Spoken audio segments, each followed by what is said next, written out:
Welcome to Mani talkies. Salesman இது வந்து Iran நாட்டு திரைப்படம். 2016 ஆண்டு ரிலீஸ் ஆன திரைப்படம். ஆஸ்கார் அவார்டு முதற்கொண்டு 12 சர்வதேச விருதுகளை வாங்கிய சிறப்பு வாய்ந்த திரைப்படம் இது. இவர் வந்து எமத் வந்துட்டு ஒரு டீச்சர். ஈவினிங் டைம் வந்துட்டு தியேட்டர் ஆர்டிஸ்டாகவும் இருக்கார். அதாவது நடிக்கிறது வந்துட்டு அவங்களோட பேசலாம் வச்சுருக்காங்க. அவர் மட்டும் கிடையாது, அவருடைய மனைவியும் வந்துட்டு ஒரு தியேட்டர் ஆர்டிஸ்டாக இருக்காங்க. பள்ளிக்கூடம் முடிஞ்சோடனே ஈவினிங் டைம் வந்து அவங்க வந்து அந்த நாடகத்துறையில் வந்து வேலை பார்த்துட்ருக்காங்க. இப்போ அவங்க வந்து டெத் ஆஃப் ஏ சேல்ஸ்மேன் இங்கே நாடகத்தை தான் இந்த ரிஹர்சல் பண்ணிக்கிட்டு இருக்காங்க. இப்போ படத்துடைய ஆரம்ப காட்சியில் வந்துட்டு ஒரு இவங்க வீட்டில் வந்து விரிசல் விடுது. என்ன காரணம்னா பக்கத்து வீட்டில் இடத்துல இவங்க அப்பார்ட்மெண்ட்ஸ் பக்கத்தில் வந்துட்டு ஒரு ஒரு பில்டிங் வந்து இடிச்சிட்டு இருக்கனால வந்து இந்த இடத்துல வந்து ஒரு அதிர்வு ஏற்பட்டு விரிசல் ஆகிற மாதிரி இருக்குது. அதனால் ஹவுஸ் ஓனர் வந்துட்டு கொஞ்ச நாளைக்கு வந்துட்டு எங்கேயாவது தங்கிடுங்க, இந்த பிரச்சனையை முடிச்சுட்டு நான் கூப்பிட்றேன் அப்படின்னு சொல்கிறாங்க. அதனால் வந்துட்டு இவங்க வந்து வேறு வீடு பார்த்துக்கிட்டு இருக்காங்க.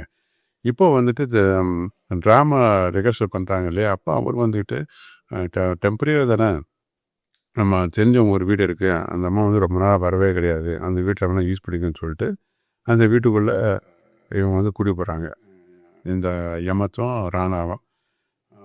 அங்கே அந்த வீட்டுக்கு போன பிறகு ஒரு மர்மமான ஒரு சம்பவம் வந்து நடக்குது. அதான் படத்தோட முக்கியமான விஷயம், அது முக்கியமான கட்டம். அதை வந்து எப்படி அதை ஃபேஸ் பண்ணுறாங்க, எப்படி முடிக்கிறாங்கிறத வந்து படத்தோட கிளைமேக்ஸ். உங்களுக்கு படத்தோட கிளைமேக்ஸ் வந்து இன்கம்ப்ளீட்டாக தான் முடிச்சுப்பாங்க. பொதுவாக வந்து ஈரான் நாட்டு திரைப்படமும் வந்துட்டு இன்கம்ப்ளீட்டாக முடிச்சுட்டு ஆடியன்ஸுக்கு பாயிண்ட் அப்படியே வந்து விட்டுருவாங்க. அதாவது இவருடைய இந்த படத்தோட டைரக்டர் வந்துட்டு அஸ்கர் ஃபர்ஹதி. அவர் வந்துட்டு செப்பரேஷன் ஒரு படம் பண்ணார், அதுவும் வந்து ஆஸ்கார் அவார்டு வாங்கின திரைப்படம்.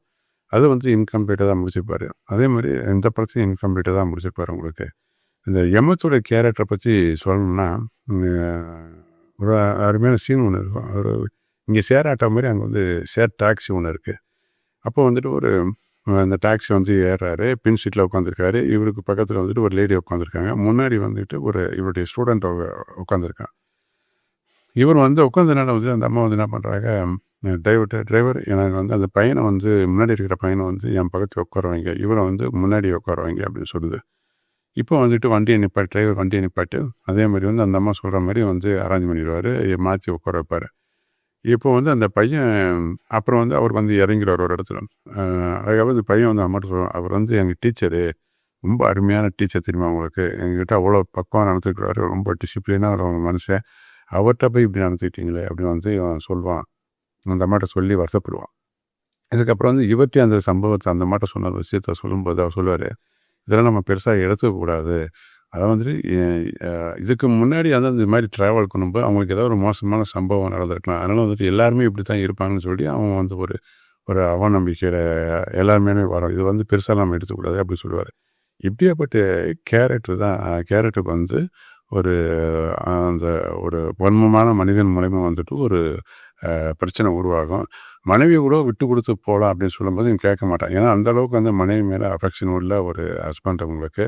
அது வந்து கணவன் வந்து இவ்வளோ பிடிவாதமாக இருக்கானே அப்படின்னு சொல்லிட்டு அவனு யாரும், அதாவது வந்து அந்த வீட்டுக்குள்ளே எவனோ என்னுடைய எக்ஸ் வந்து நுழைஞ்சிருக்கான், இவன் தான் சொல்லிட்டு கதவு திறந்து விட்டுவேன். ஆனால் வந்து வேறு யாரோ வந்துக்கிட்டு உள்ளே நுழைஞ்சிருக்கான் அவங்களுக்கு. இப்போ அவன் யாருன்னு தெரிஞ்ச பிறகு வந்து இவனை ரொம்ப அதிர்ச்சி ஆகும். ஆனால் அவளுக்கு வந்து ஒரு பரிதாப உணர்ச்சி உருவாகும். மன்னிச்சு விட்டலாம் அப்படின்னு அவன் நினைக்கும் போது இவன் மன்னிச்சு விடாததுக்கு தயாராகலை. அதனால் வந்து கணவன் மேலே வந்து இவ்வளோ வந்து கோவம் உருவாகும் உங்களுக்கு. இது எப்படி முடிக்கிறாங்கிறது தான் கிளைமேக்ஸ். ரொம்ப ஃபென்டாஸ்டிக்கான ஒரு திரைப்படம் இது. ரொம்ப அதை மாதிரி ரொம்ப யார் என்ன அந்த வீட்டுக்குள்ளே நுழைஞ்சது யாருன்னு சொல்லி எதிர்பார்ப்பை உண்டு கூட்டி இருப்பாங்க. அதே மாதிரி அவள் யாருன்னு தெரிஞ்ச பிறகு இன்னும் ஒரு வந்து அதிர்ச்சியாக இருக்கவங்களுக்கு. அந்த மாதிரி படம் வந்து ஒரு அருமையான திரைப்படம், மிஸ் பண்ணக்கூடாத ஒரு திரைப்படம். யூடியூப்பில் இருக்குது, அவசியம் பாருங்கள். சேனலை மறக்காமல் சப்ஸ்கிரைப் பண்ணுங்கள். நன்றி, வணக்கம்.